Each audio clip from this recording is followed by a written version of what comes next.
واللاتی یأتین الفاحشۃ من نسائکم فاستشہدوا علیہن اربعۃ منکم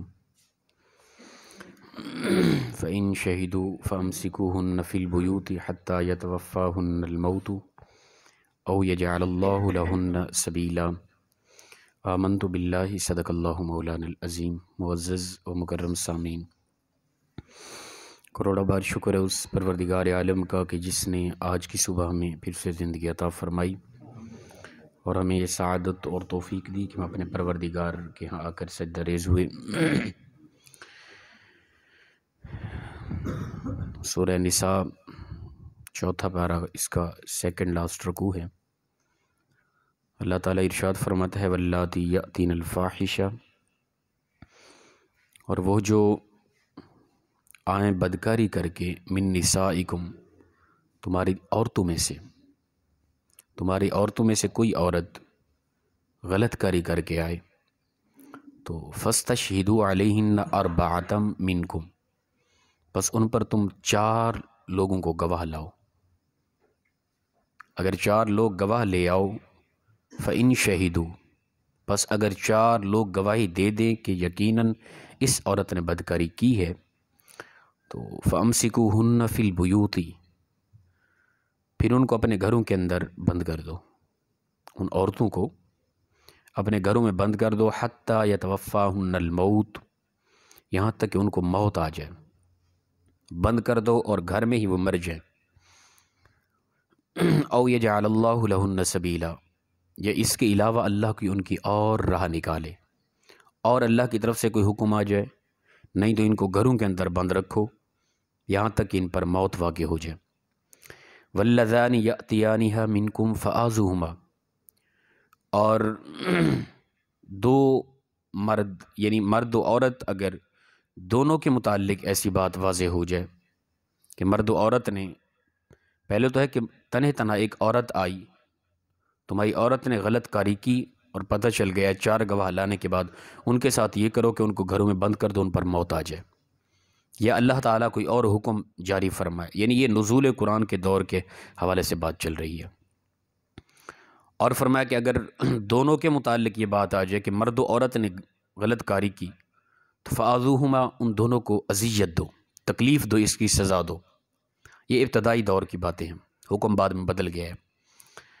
فَإِن تَابَا وَأَصْلَحَا فَأَعْرِضُوا عَنْهُمَا، پس اگر وہ دونوں توبہ کریں تو پھر ان کو چھوڑ دو، ان کو معاف کر دو۔ ان اللہ کان توابا الرحیما، بے شک اللہ توبہ کرنے والا مہربان ہے۔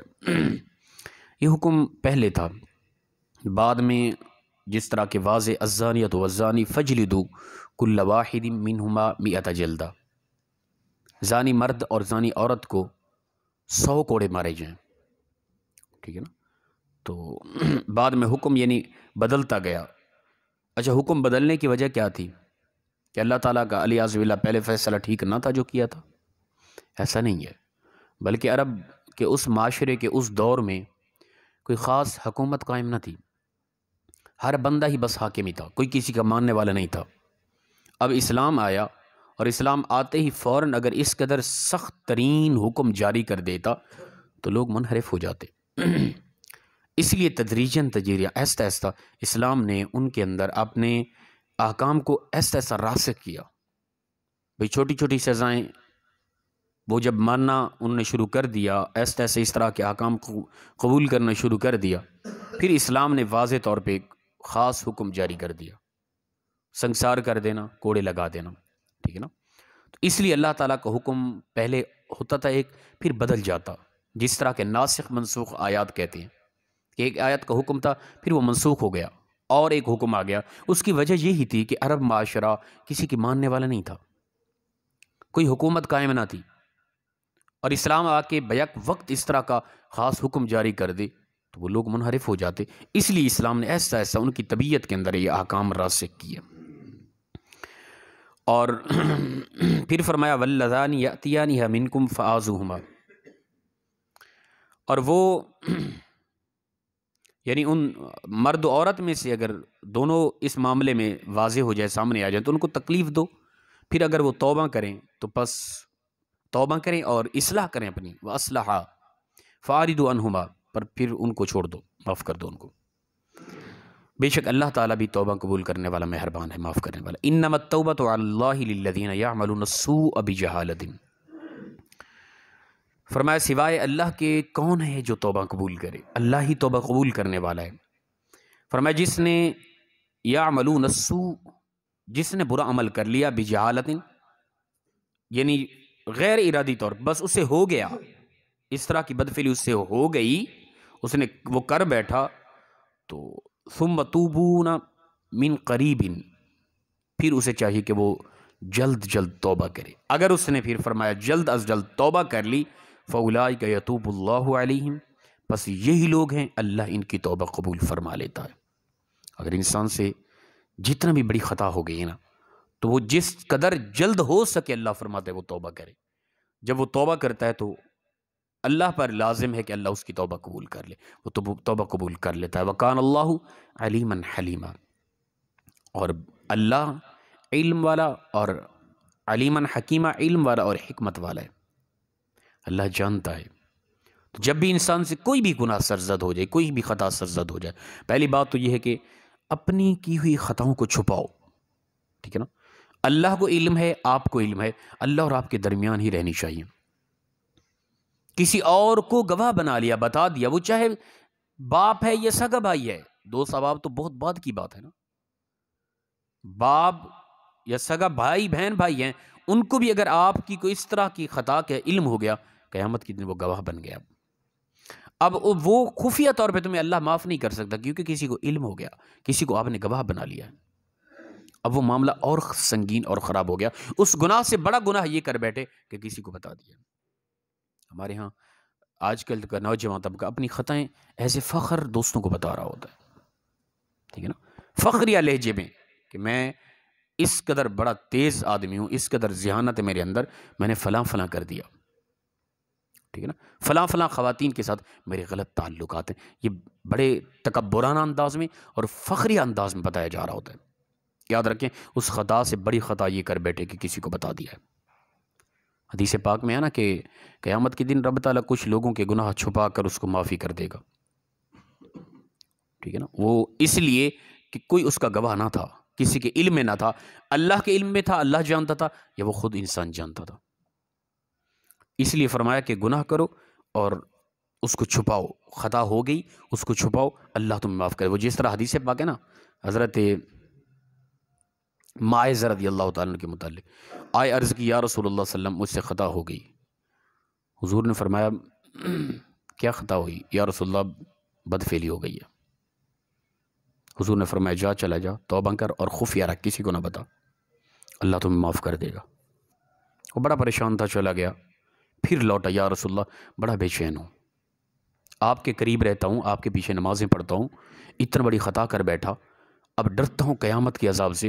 رب تعالیٰ یہی بات قیامت کے دن پوچھ لے جو، تو اس وقت جو سزا ملے گی وہ بڑی سنگین ہے۔ دنیا کے اندر مجھے یعنی اس کی شرعی سزا دی جائے، تاکہ اللہ کے سامنا جب کروں اللہ کا تو پاک و صاف ہو کے سامنا کروں۔ حضور نے پھر خفیہ انداز میں ایسا فرمایا جا چلا جا، خفیہ رکھ اس کو، اللہ کے یہاں توبہ کر، رب تجھے معاف کر دے گا، اب کسی کو نہیں بتانا۔ چلا گیا، کچھ دن بعد پھر لوٹا، یا رسول اللہ بڑا بے چین ہوں، سکون نہیں آ رہا، خطا ہو گئی، اب چاہتا ہوں دنیا کے اندر مجھے سنسار کر دیا جائے، بس اللہ کا سامنا جب کروں تو اس کی سزا دنیا میں مجھے مل چکی ہو، اللہ تعالیٰ کے یہاں قیامت کے دن یہ سزا نہ ملے، کیونکہ یہاں قیامت کی سزا تو بڑی سنگین ہے نا۔ حضور نے فرمایا، جبریل سے پوچھا کہ ہلکا سا ہلکا جہنم کا عذاب کیا ہے؟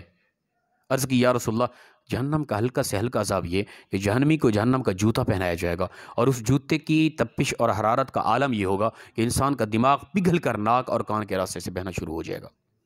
حضور قیامت کے دن اللہ کا میں سامنا نہیں کر پاؤں گا، دنیا کے اندر مجھے سزا دیجیے۔ تو پھر حضور نے حکم فرمایا صحابہ کو کہ ٹھیک بات کر رہے ہیں، انہوں نے کہا یا رسول اللہ ٹھیک بات کر رہے، ہوش و بس ٹھیک ہے، اس کے کہیں نشے میں بھی نہیں ہے، تو فرمایا اس کو باہر گلی میں لٹکا کے سنسار کر دیا گیا۔ لیکن یہ ہے کہ اس کی توبہ قبول ہو گئی۔ حضور نے فرمایا میرے ماعز نے ایسی توبہ کی ہے، اس قدر پکی توبہ کہ کائنات کے سارے گناہ گاروں کے اندر اس کی توبہ کو تقسیم کر دیا جائے تو رب تعالیٰ کائنات کے سارے گناہ گاروں کو معاف کر کے جنت عطا کر دے، اس قدر پکی توبہ کی ہے۔ تو جب بھی خطا ہو جائے تو اس کی تشہیر نہ کریں، فخریہ طور پہ کسی کو بتائیں نہ، بس جو بھی خطا ہو گئی اس کو خفیہ رکھیں، اللہ کے ہاں توبہ کرتے رہیں۔ تو فرمایا کہ تم اللہ پر ہے کہ سوا اللہ کے کون ہے، انما التوبۃ علی اللہ للذین یعملون السوء بجہالہ، سوائے اللہ کے کون ہے جو تمہاری توبہ قبول کرے؟ اللہ ہی تو ہے تمہاری توبہ قبول کرتا ہے، کہ جب بھی تم سے کوئی غلطی سرزد ہو جاتی ہے جانے انجانے میں، تو پھر تم جلد توبہ کر لو، ثم یتوبون من قریب، جلد از جلد توبہ کر لو، تو فاولئک یتوب اللہ علیہم، تو یہی لوگ ہیں، اللہ پر ہے کہ وہ ان کی توبہ فوراً قبول فرما لیتا ہے۔ وقال اللہ علیما حکیما، اور اللہ علم والا حکمت والا ہے۔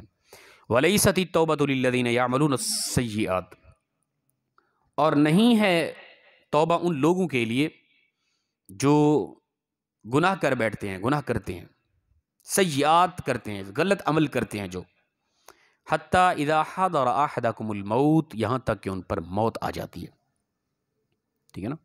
ان لوگوں کی توبہ نہیں ہے، ان کو معاف نہیں کیا جائے گا جو گناہ کرتے ہیں یہاں تک کہ ان پر موت آ جاتی ہے۔ قال انی تبت الآن وللذین یموتون وهم کفار، اور اس کے بعد، مرنے کے بعد وہ کہتے ہیں کہ بے شک ہم نے توبہ کی۔ فرمایا ایسے لوگوں کی توبہ قبول نہیں ہے۔ جب موت کا فرشتہ نظر آ گیا نا، اس وقت چیختے رہو، چلاتے رہو، توبہ کرتے رہو، پھر نہیں۔ موت کے فرشتے کے دیکھنے سے پہلے پہلے توبہ کے دروازے کھلے ہیں، جو ہی موت کے فرشتے کا نظارہ ہو گیا توبہ کے دروازے بند ہو گئے، دار عمل سے آپ رخصت ہو گئے۔ بس اس وقت چاہے ابھی آپ کی نبض چل رہی ہے، آپ نے موت کا فرشتہ دیکھ لیا، دار عمل سے چلے گئے، آپ دار جزا کی طرف پہنچ گئے۔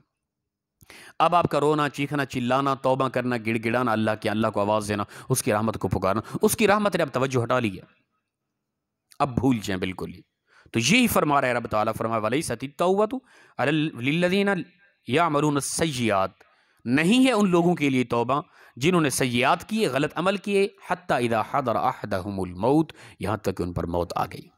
اب انہوں نے کہا قال انی تبت الآن، کہ بے شک میں نے تو توبہ کی، وللذین یموتون وهم کفار، اور وہ لوگ جن پر موت آئی کفر کی حالت میں، ان کی بھی توبہ نہیں ہے۔ اب وہ دار عمل میں چلے گئے، اب جو کر گئے ان کو عذاب دیا جائے گا۔ اولئک اعتدنا لهم عذابا الیما، یہی لوگ ہیں، ان کے لیے دردناک عذاب تیار کر رکھا ہے اللہ نے۔ تو میں اور آپ دیکھیں کہ ہم بعض اوقات ہوتا ہے کہ انتظار میں ہوتے ہیں کہ ان قریب توبہ کریں گے، کسی کو کیا خبر کہ کب موت آ جائے۔ تو لہٰذا ہر لمحہ زندگی کا آخری لمحہ سمجھ کے ہمیشہ کے لیے توبہ کرنے کی کوشش کریں۔ اللہ پاک اخلاص کے ساتھ ہم سب کو عمل کی توفیق عطا فرمائے۔ وآخر دعوانا الحمد للہ رب العالمین۔